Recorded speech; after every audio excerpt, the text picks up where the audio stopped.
Hello, and welcome to A Fit and Able Life, episode lucky number 7. Today we have Dennis Meszler. Dennis is a sports physical therapist at EXOS at Raleigh Orthopedic. He runs the Cary facility, which is located at O2. I think you're going to like this episode, not only because what Dennis has to teach you about injuries and athletic performance, but also because you're going to see how he really does care about the people he works with and how their success and their story. So without further ado, here we go. Dennis, thank you so much for joining us. We were here at EXOS Raleigh Orthopedic here in Cary. Thank you again for meeting us this evening. No problem. Glad to have you. We always like to start out with you sort of introducing yourself and sort of telling us a little bit about your history and how you came to be with EXOS. Well, I'm a physical therapist. I've been in North Carolina since 2006. I've worked with Raleigh Orthopedics and eventually EXOS since I've been here. Had a great name when I got here, so was looking to get in with some good people and was lucky enough to do so. And I work with athletes or the general population or whoever needs to get better. Our facility is really geared towards athletes, but that doesn't mean you need to be running around and running 26 miles to be in here. That's for sure. Well, I think that's an excellent point because people always think of athletes are people that are going to the Olympics. Right. But actually anybody that is moving is essentially being athletic. Absolutely.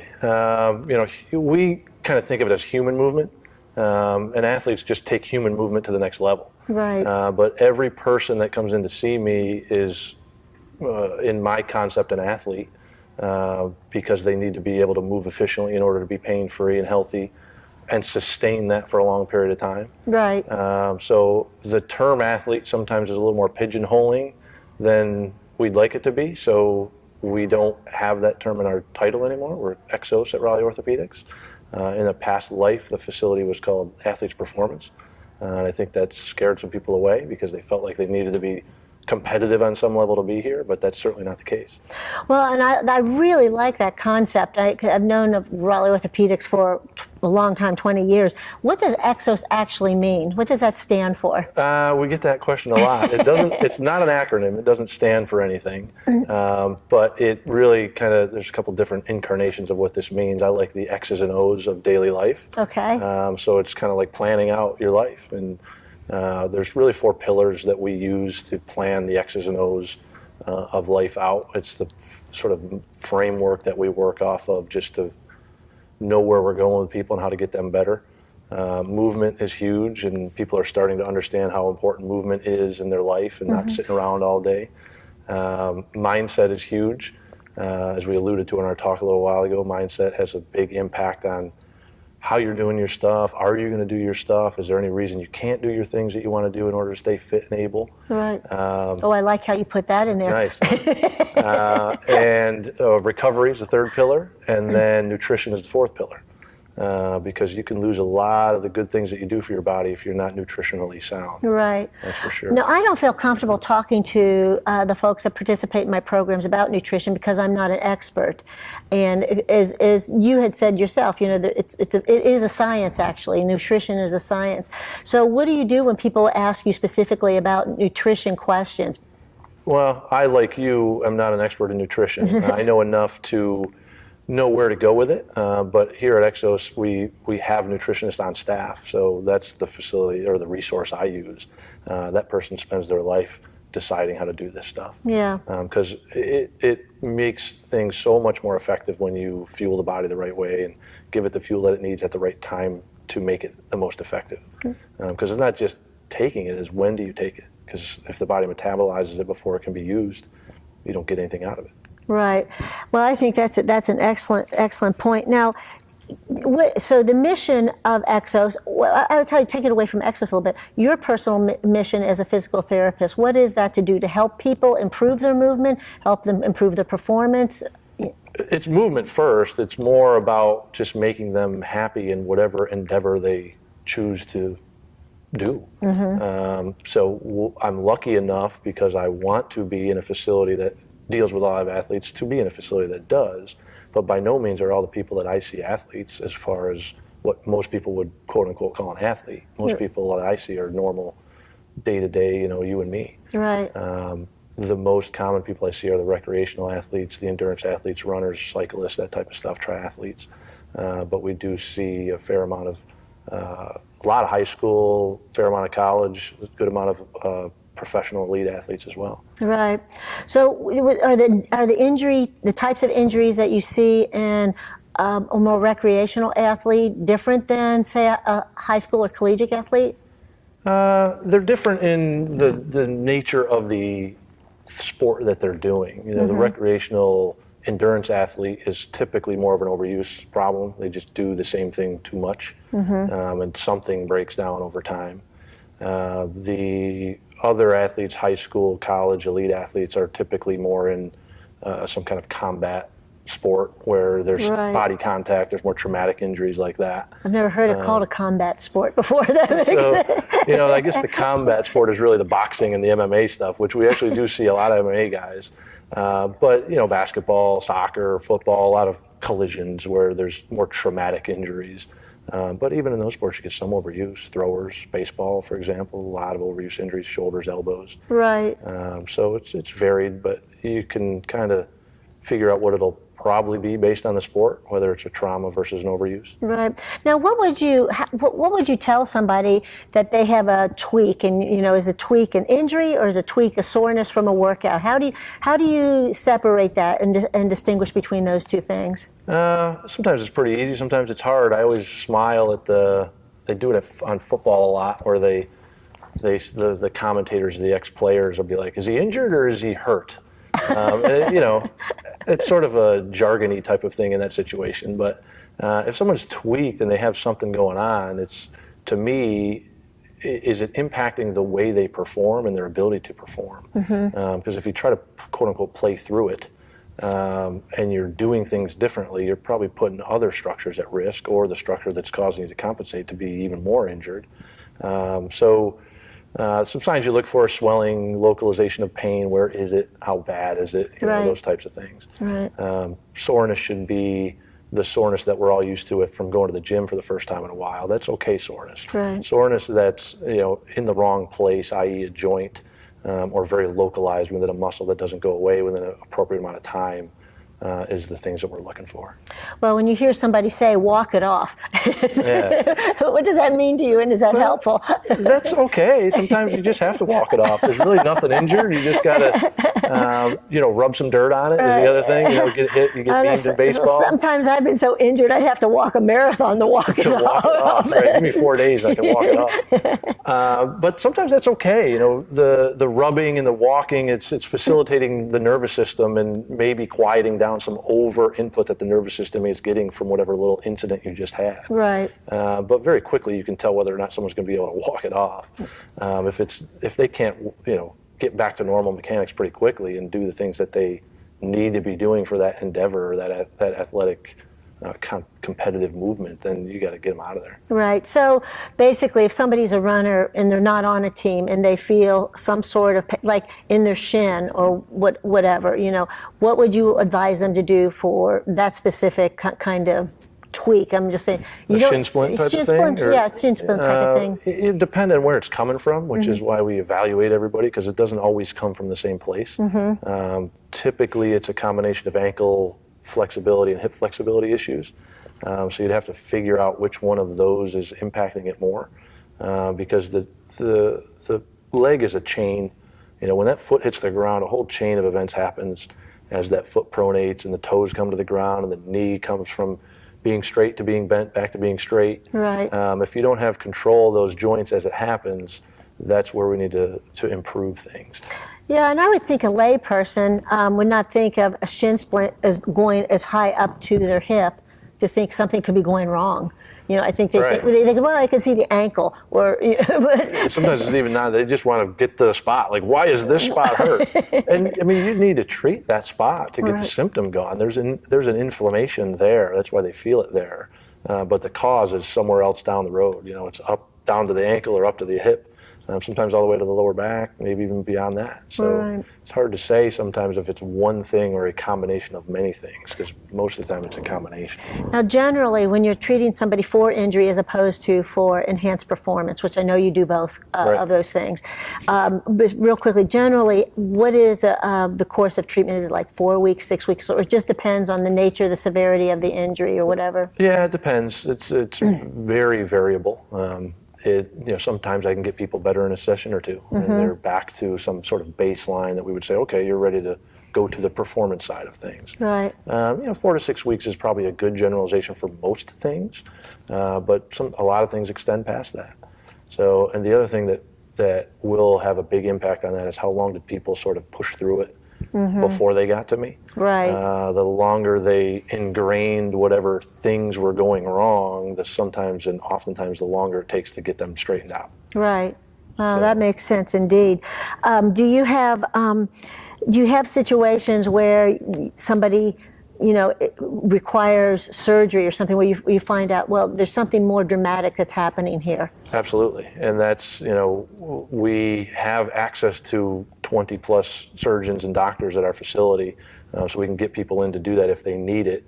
But yeah, you have kind of a timing in your head when you evaluate someone. All right, this should go this long and they should be seeing significant gains. Right. And if you start to see it move from those expectations, you probably want to get help and be like, hey, am I missing something here? Is there some underlying cause that I can't get to that's not going to allow this to get better? Right. It certainly happens. Yeah. We're trained to look for those signs. What are the red flags? I should say, what are the yellow flags? Because if people have red flags coming in, certain signs or symptoms that is beyond physical therapy, I'll send them right away. Say, this isn't going to get better with me. You need to go make sure that we're not missing something more sinister here. Right. Well, speaking of flags, do you ever have clients that wave the white flag saying, I give up, I don't want to do this? We get that. I get that far less where I'm at, which is kind of where I am, why I really like what I'm doing. Our motivation level with our population is very high. Typically at a lot of other facilities, you'll be arguing with people, or not arguing, working with people and pushing them a little, coaxing them to try to do their exercises. Right. Get it done, you got to do this, you got to do this.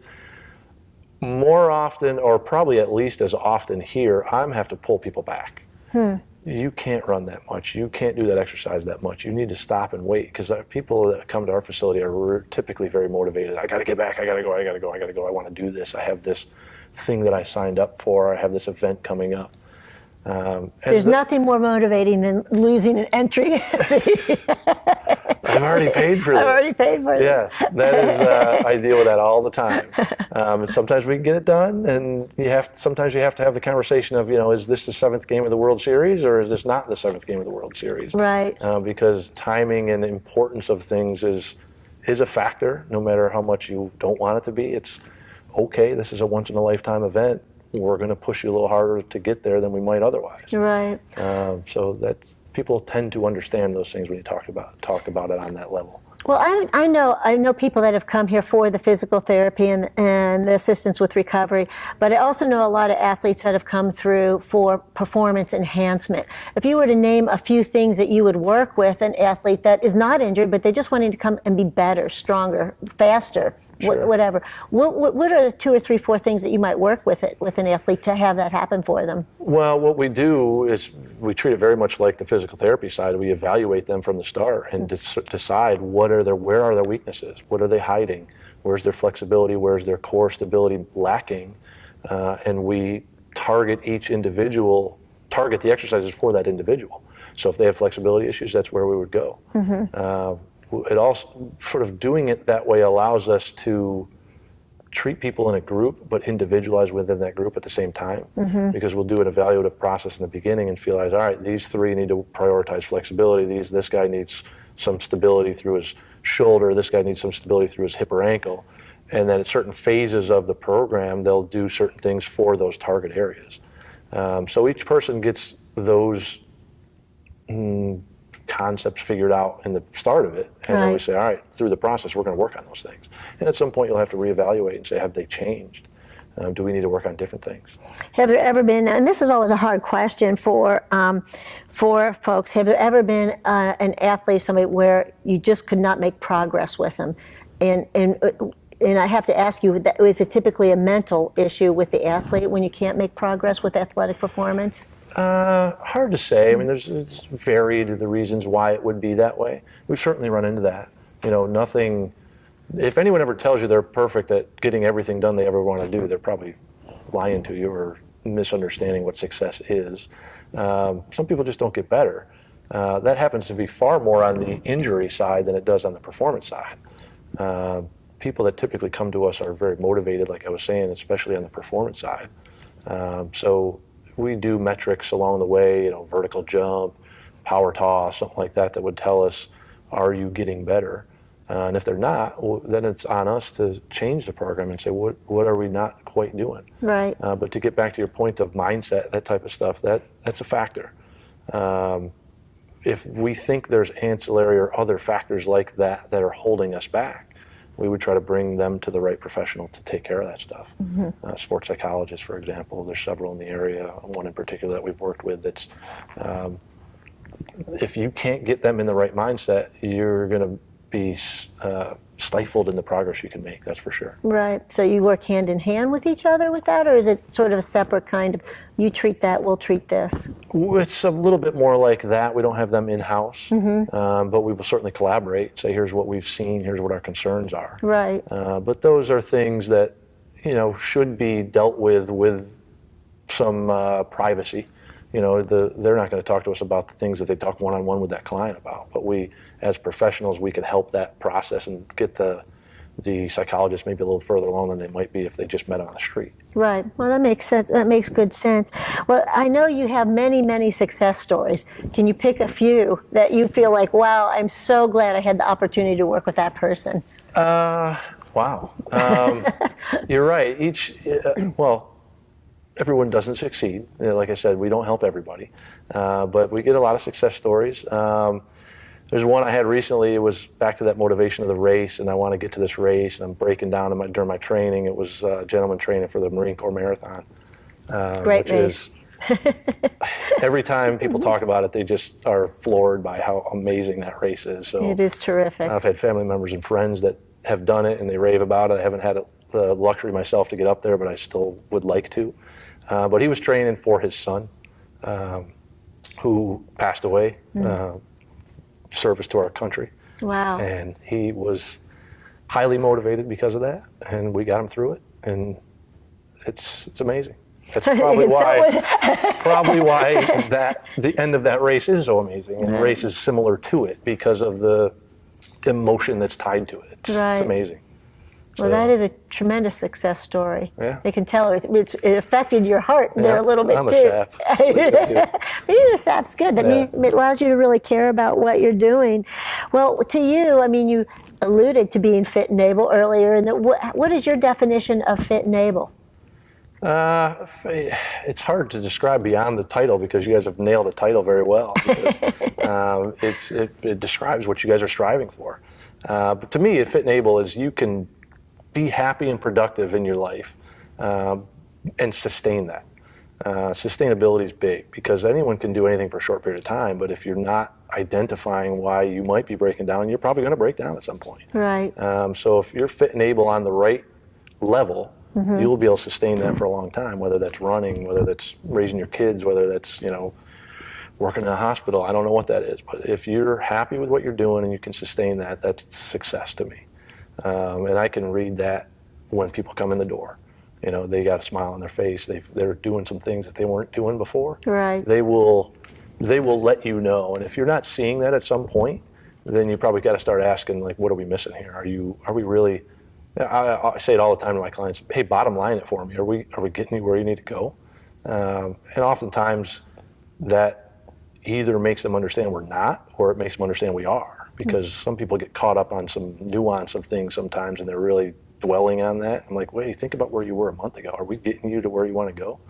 And they'll be like, yeah, you know what, we are. I still got this thing that isn't right, but I'm way better than I was. We just keep that ship moving down that river, and we get there. Yeah, it really progress, just as long as you're making progress, is so important. Yeah. And especially, and it really reinforces the motivation in the athlete, just even to see a little bit of improvement. Right. Well, obviously, seeing you today and other times testing athletes, checking athletes out, and demonstrating the drills and things like that, you're clearly very fit. Has there ever been a time in your life where you have not been fit and not been able to do what you want to do? I've been pretty lucky, so I haven't had a lot of trouble. A lot of people get into PT because they had trouble when they were younger during some athletic event or something, and they're like, hey, this is pretty cool. And if they can't, make it to the promised land in that sport, they end up falling back on PT. I haven't had that, so I'm lucky. The first thing that comes to mind is way back. I was a baseball player forever. It's the only thing I thought of until I was 20. Mm-hmm. And I had stitches in my knee when I was 10 and couldn't play. Wow. And it was devastating to me. Like anything, when you're 10 years old, it's the end of your world at that point. But that took us away from some all-star tournament. And funny story, after that, I had to put my buddy, who was a little bit of a hothead, especially when he was younger, got thrown out of the game. We didn't have any extra players. I had to put his pants on with my bum knee and go play second base during the last inning so we could have enough players on the field. I still talk to him about that when I see him all the time. Hilarious. Well, that's funny. So obviously then you found another route around being unable to do what you want to do. Have you done other sports other than baseball? I mean... Yeah.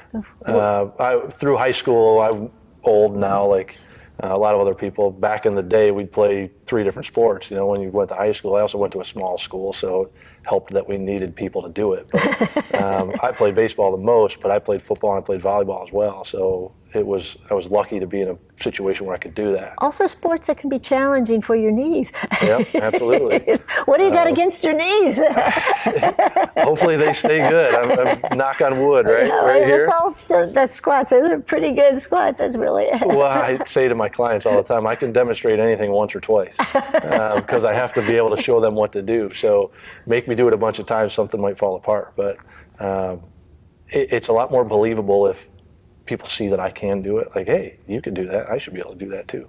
Pretty motivating too when you can show the young guys hey, you should be able to do this. Yeah, I say that. Listen, I'm an older lady. If I can do it, you should be able to do this. That's right. Absolutely. Power in that. Well, obviously, you have a very academic side to what you do. Mm-hmm. And it's because it is a science. And you're an educator as well. Absolutely. And I think folks forget that the practitioners are also, if they're doing their job, they're educating, and so people are able to understand exactly what's happening to them and what they're doing. And clearly, you're wonderful at that because you keep people captivated. But if people are not able to come in here, what resources would you invite them to seek out? Books or what resources are available that you think would be a good resource for a layperson to use? There's a lot of stuff out there. I mean, you've been on the internet, right? You can lose 5 hours in a second just looking up one topic. I don't use a ton of that for my clients because the reason I do is, the reason I hesitate to is because let me rephrase that. I don't use a lot of that for people that say, hey, what should I do about this? Because you can get yourself in trouble that way too. If you if you pick something that isn't quite right for you, you might be reinforcing a bad habit. So the biggest resource I always tell people is find the right professional to identify what's not right. Get to a physical therapist, get to a chiropractor, get to a massage therapist, get to somebody that has some education to help you figure out what it is. If you end up doing the wrong thing, like I said, you could get yourself in more trouble than it's worth. Right. People do that all the time. Like, hey, I showed the exercises you showed me to my friend who has a knee problem too, and I'm like, yeah, it might not be right. Depending on what the knee problem is, it might not be the right exercise for them. Right. So, well, and this instruction is paraphrasing, so it might not be the right instruction. Lord knows what people turn stuff into. I give people an exercise program almost every time that they see me, especially the first time. And you kind of quiz them without quizzing them when they come back. Can you show me that exercise? And I'm like, I showed you that? Like, it turns into something like, no, put this leg there. And it's like, oh, okay, yeah, I remember now. So I've seen some hilarious things. I'm like, I didn't show you that. So you just correct them and go on the way. Well, honestly, you care so much about your athletes, and it really shows in everything you do. Is there any just one single piece of advice that you can have? I mean, if somebody's listening to this, if you give them one single piece of advice to walk away with, what would that be? Well, it's kind of the motto that I've tried to live by. Do it now. Do it now. Someone said that to me at one point in some presentation along with a big list of other things that were supposed to make me better, and somehow do it now stuck out. Maybe I was a procrastinator or something, but whether it's working out, whether it's changing your job, changing your career, the more time you let pass, the harder those things are going to be, the worse they're going to develop. Do it now. Right. Don't wait. No reason to wait. That's very cool. Well, thank you, Dennis, so much for your time, both with our athletes and with me this evening. No problem. Very happy to do it. I really hope you enjoy the interview. Athletes are inspired by great coaches, but it's really something special when the coach or the trainer or whoever is inspired by the athlete. And I think we saw an instance of this here with Dennis. And I think his one big takeaway of do it now, that is so important. And it's something I know I work on all the time. Not that I'm a big procrastinator, but there's always so many things in the day, so many important things, so many conflicting things. It's really important to keep that in mind, to do things now. There's no reason to wait. Anyway, again, there's a free link to your ebook, 101 Healthy Fitness Tips, below the show notes. And again, thank you for listening to A Fit and Able Life, and we will see you next week.